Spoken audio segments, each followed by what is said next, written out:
Exercise 1.4 chapter है real numbers.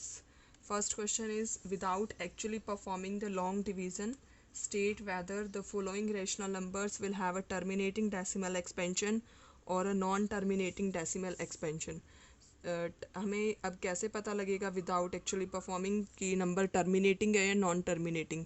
एक method rational numbers की हमारी जो फॉर्म होती है वो पी बाई क्यू फॉर्म होती है. Rational numbers P by q form में if factors of q if factors of q is of the form, factors of q means denominator is of the form 2 raised to power n into 5 raised to power m, where m and n are the integers. अगर denominator की term के factors 2 और 5 raise to power में हैं तो वो कौन से नंबर्स होंगे? टर्मिनेटिंग डेसिमल नंबर्स होंगे. फर्स्ट पार्ट है 13 डिवाइडेड बाय 3125. सो अगर ये सबसे पहले टर्म कैंसिल आउट होती है तो हमें कैंसिल आउट करनी है. मीन्स इसको लोवेस्ट फॉर्म में, अगर ये कन्वर्ट हो रहा है तो लोवेस्ट फॉर्म में चेंज करना है. अगर नहीं हो रहा तो एज इट इज़ छोड़ना है. Means p by q form means q की वैल्यू क्या है यहाँ पर? 3125. So factors of 3125 are the 5 raised to power 5. We can write this as 2 raised to power 0 into 5 raised to power 5. 2 raised to power 0 means 1. किसी भी number को हम 1 से मल्टीप्लाई कर सकते हैं और किसी भी नंबर की पावर अगर 0 है तो वो 1 होता है. So denominator is of the form, denominator is of the form 2 raised to power n into 5 raised to power m, where n is the 0 and m is the 5. That means it has a terminating decimal expansion. Terminating decimal expansion. इसी method से हमें बाकी सब questions करने हैं. सबसे पहले अगर ये लोवेस्ट फॉर्म में कन्वर्ट हो रहा है तो लोवेस्ट फॉर्म में कन्वर्ट करना है. अगर लोवेस्ट फॉर्म में कन्वर्ट नहीं हो रहा तो क्यू मीन्स डेनोमिनेटर वाली टर्म्स के हमें प्राइम फैक्टर्स फाइंड करने हैं. अगर वो 2 रेज टू पावर और 5 रेज टू पावर की फॉर्म में आ रहे हैं तो टर्मिनेटिंग डेसिमल एक्सपेंशन होगा. अगर नहीं आ रहा, कोई और नंबर आ रहा है तो वो नॉन टर्मिनेटिंग डेसिमल एक्सपेंशन हो जाएगा. हमारा नेक्स्ट पार्ट है 17 डिवाइडेड बाई 8. लोवेस्ट फॉर्म में हम इसको कन्वर्ट नहीं कर सकते, इसको p बाई क्यू फॉर्म में लिखेंगे. That means q is equal to 8. 8 को हम लिख सकते हैं 2 रेज टू पावर 3 और यहाँ पर हम into 5 raise to power 0. So denominator is of the form, denominator is of the form 2 raised to power n into 5 raised to power m, where n is 3 and m is 0.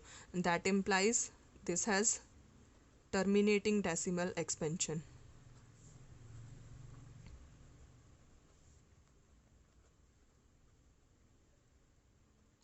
Our next part, third part is 64 divided by 455. इसको हम lowest form में convert नहीं कर सकते. So p by q form is this, where q is equal to 455. अगर इसको हम factorise करते हैं तो ये बनेगा 5 into 7 into 13. So denominator is not of the form 5 and 2 only. So it is non terminating decimal expansion. Denominator is not of the form 2 raised to power n into 5 raised to power m. That implies it is non-terminating decimal expansion.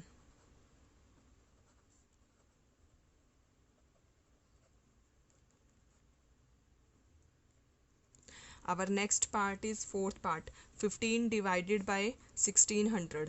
सबसे first step ये ही check करना है कि अगर इसको हम lowest form में convert कर सकते हैं तो सबसे पहले इसको हमें लोवेस्ट फॉर्म में कन्वर्ट करना है. ये बन रहा है 5 3 ज़ा 15 and 5 3 ज़ा 15, 5 2 ज़ा 10, 0. That means p by q form is this, where q is equal to 320. सो 320 के अगर हम फैक्टर्स फाइंड करते हैं तो यहाँ पर आ रहा है 2 raised to power 6 into 5. So denominator is of the form, denominator is of the form 2 raised to power n into 5 raised to power m, where n is the 6 and m is the 1. 5 की कुछ भी power नहीं है तो हम इसको 1 consider करेंगे. So that implies it has terminating decimal expansion. Terminating decimal expansion.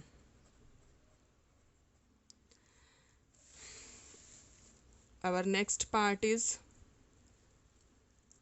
fifth part is 29 divided by 343. Lowest form में हम इसको कन्वर्ट नहीं कर सकते, so value of Q is 343. 343 के फैक्टर्स क्या बनते हैं? 7 raised to power 3. So denominator is not of the form 2 and 5. Denominator is not of the form 2 raised to power n into 5 raised to power m. That implies it has non-terminating decimal expansion.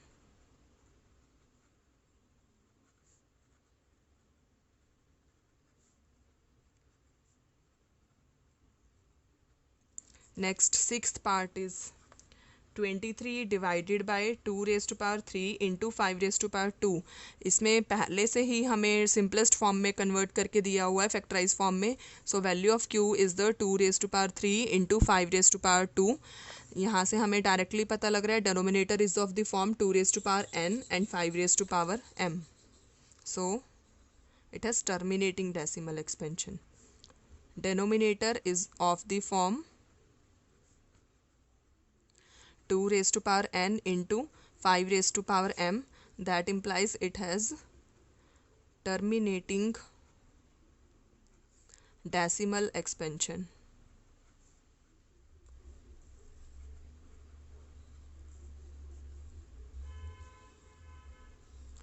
Our next part is the seventh part is 129 divided by 2 raised to power 2 5 raised to power 7 into 7 raised to power 5. हमें क्या देखना है? जो Q की form होनी चाहिए वो 2 raised to power और 5 raised to power में ही होनी चाहिए, उसके अलावा कोई भी डिजिट नहीं होना चाहिए. यहाँ पर 7 raised to power 5 भी इंक्लूड हो रहा है, so it has non terminating decimal expansion. So value of Q is the 2 raised to power 2 into 5 raised to power 7 into 7 raised to power 5. So we write this as denominator is not of the form 2 raised to power n into 5 raised to power m. That implies it has non-terminating decimal expansion.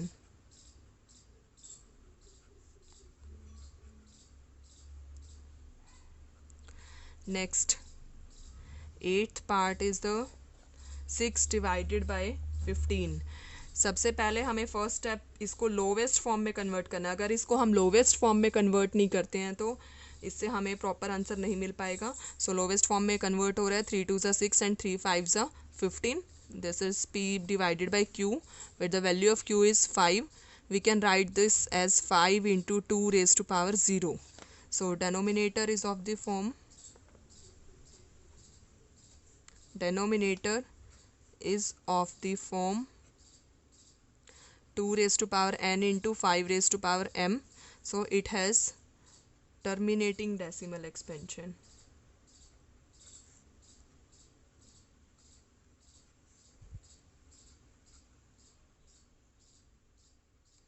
Next is ninth part is the 35 divided by 50.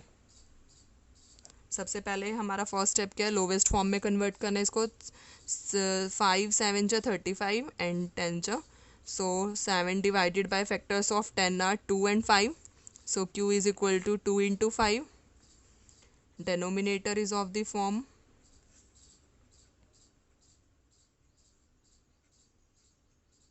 denominator is of the form 2 raised to power n into 5 raised to power m.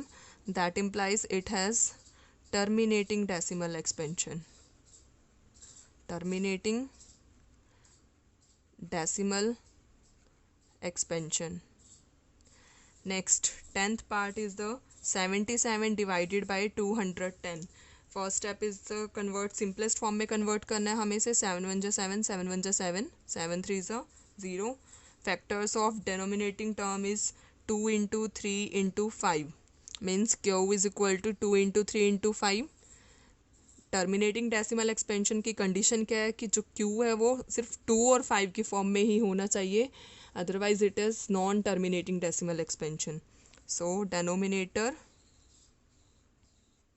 is not of the form, not of the form 2 raised to power n into 5 raised to power m, that implies it has non-terminating decimal expansion.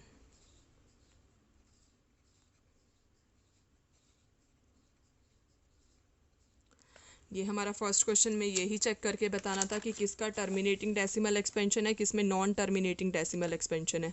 अगर denominator जो form है 2 और 5 का ही form है तो वो terminating decimal expansion होगा, otherwise it has non terminating decimal expansion. Next the second question, write down the decimal expansion of those rational numbers in question 1 which have terminating decimal expansion. So question 1 में जो भी answer terminating decimal expansion आया था उन्हीं को ही decimal form में convert करना है। फर्स्ट पार्ट था हमारा उसमें 13 डिवाइडेड बाय 3125, वो टर्मिनेटिंग डेसिमल एक्सपेंशन था। उसमें डेनोमिनेटर को हम लिख सकते हैं 5 रेज टू पावर 5। अब हमें इस मेथड में क्या करना है, नीचे हमें 2 रेज टू पावर भी 5 चाहिए, दोनों की सेम पावर चाहिए, तो multiply and divide by 2 raise to power 5। 13 into 2 raise to power 5 हो जाएगा यहाँ पर 416 डिवाइडेड बाय 2 5 ज़ा 10, 10 रेज टू पावर 5। इसको हम डेसिमल फॉर्म में लिख सकते हैं 0.00416।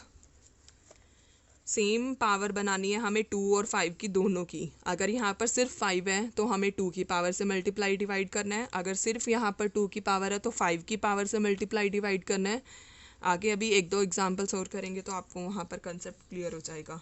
नेक्स्ट सेकंड पार्ट इज था 17 डिवाइडेड बाय 8, ये भी टर्मिनेटिंग डेसिमल एक्सपेंशन था क्योंकि हम 8 को लिख सकते हैं 2 रेज टू पावर 3। अब यहाँ पर 2 रेज टू पावर 3 है, हमें 2 और 5 दोनों ही नंबर चाहिए, तो हम यहाँ पर 5 रेज टू पावर 3 से मल्टीप्लाई भी करेंगे और डिवाइड भी करेंगे। 17 इंटू 5 रेज टू पावर 3, इसको मल्टीप्लाई करके आ रहा है 2125, 2 into 5 10, 10 raise to power 3 means 2.215। Next जो हमारा थर्ड पार्ट था वो नॉन टर्मिनेटिंग डेसिमल एक्सपेंशन था। थर्ड पार्ट हमारा नॉन टर्मिनेटिंग डेसिमल एक्सपेंशन था, तो इसको हम डेसिमल फॉर्म में कन्वर्ट नहीं करेंगे। नेक्स्ट जो है हमारा फोर्थ पार्ट, ये टर्मिनेटिंग डेसिमल एक्सपेंशन है, तो नेक्स्ट इसका मैं आपको शो कर रही हूँ यहाँ पर। फोर्थ पार्ट है 15 डिवाइडेड बाय 1600। इसको हम लिख सकते हैं 15 divided by 2 raise to power 15 को हम कैंसिल कर सकते हैं, 5 3 ज़ा 15, 320, 3 डिवाइडेड बाय 320 बन रहा था ये, 2 raise to power 6 into 5, 2 raise to power 6 into 5। अब यहाँ पर 2 की पावर 6 है और 5 की पावर 1 है, सेम पावर में हमें अगर इसको कन्वर्ट करना है तो हमें 5 रेज टू पावर 5 से मल्टीप्लाई भी डिवाइड करना पड़ेगा और मल्टीप्लाई भी करना पड़ेगा। ये अब 5 एक पावर थी और 5 पावर हमने खुद से मल्टीप्लाई डिवाइड किया तो सेम पावर हो जाएगी। 3 इंटू 5 रेज टू पावर ये हो जाएगा 9375 divided by 10 raise to power 6। इसको हम लिख सकते हैं 0.009375। अगर आपको कोई भी डाउट है, कोई भी क्वेरी है, तो आप कमेंट बॉक्स में मेंशन कर सकते हैं उसे। नेक्स्ट पार्ट, फिफ्थ पार्ट जो हमारा था 29 डिवाइडेड बाय 343, ये भी नॉन टर्मिनेटिंग डेसिमल एक्सपेंशन है, तो इसको भी हम डेसिमल फॉर्म में कन्वर्ट नहीं करेंगे। Next sixth part 23 divided by 2 raise to power 3 into 5 raise to power 2, it has terminating decimal expansion, so हम इसको डेसिमल फॉर्म में कन्वर्ट करेंगे। Next is the sixth part is the 23 divided by 2 raise to power 3 into 5 raise to power 2। Same power हमें बनानी है, 2 की power 3 है, 5 की पावर 2 है। सेम पावर कब बनेगी, 5 की एक और पावर इंक्लूड करनी पड़ेगी। तो हम इस नंबर को 5 से मल्टीप्लाई भी करेंगे और 5 से डिवाइड भी करेंगे। मीन्स 5 डिवाइडेड बाय 5, 23 इंटू 5 हो जाएगा 115 divided by 10 raise to power 3। That means इसको हम लिख सकते हैं 0.115। नेक्स्ट 7th पार्ट था जो हमारा, वो भी नॉन टर्मिनेटिंग डेसिमल एक्सपेंशन है, तो इसको भी हम कन्वर्ट नहीं करेंगे क्योंकि क्वेश्चन में मेंशन है जो टर्मिनेटिंग डेसिमल एक्सपेंशन है उन्हें ही डेसिमल फॉर्म में कन्वर्ट करना है। Next part terminating decimal expansion 6/15, इसको भी हम डेसिमल फॉर्म में कन्वर्ट कर रहे हैं। यहाँ पर 6 डिवाइडेड बाय 15, सिंपलेस्ट फॉर्म थी इसकी 2 डिवाइडेड बाय 5। नीचे 5 की पावर आ रही है, 2 की पावर इंक्लूड नहीं है, तो हम इस नंबर को 2 से मल्टीप्लाई भी करेंगे, डिवाइड भी। सो 4 divided by 10 is the 0.4। Next part is the 35 divided by 50। Simplest form में हम इसको लिख सकते हैं 7 डिवाइडेड बाय 10। पहले से ही 2 इंटू 5 लिखा हुआ है, दोनों की पावर भी सेम है, तो इसको किसी से भी मल्टीप्लाई डिवाइड नहीं करेंगे, डायरेक्ट इसकी डेसिमल फॉर्म लिखी जाएगी। अगर आपको कोई भी डाउट है तो आप प्लीज़ उसे कमेंट बॉक्स में मेंशन कीजिए। Next is the third question. The following real numbers have decimal expansion as given below. In each case, decide whether they are rational or not. If they are rational, what can you say about the prime factors of Q? First part is 43.1234567 and 9. So it has terminating decimal expansion. It has terminating decimal expansion. So terminating numbers जो होते हैं उन्हें हम rational numbers बोलते हैं। That implies it is rational number. Question में आगे पूछा है what can you say about the prime factors of Q. इसकी डेसिमल एक्सपेंशन 9 डिजिट तक स्टॉप हो रही है। So Q is equal to 10 raise to power 9। Next second part 0.120120012000120000 and so on. ये डॉट के बाद नॉन टर्मिनेटिंग नंबर है और नॉन रिपीटिंग नंबर है, so it is irrational number. It is irrational number because it has non-terminating and non-repeating number. It is irrational number because it is non-terminating and non-repeating. The last part is 43.123456789 and bar sign means non-terminating but repeating numbers. Non-terminating and repeating numbers are rational numbers. Non-terminating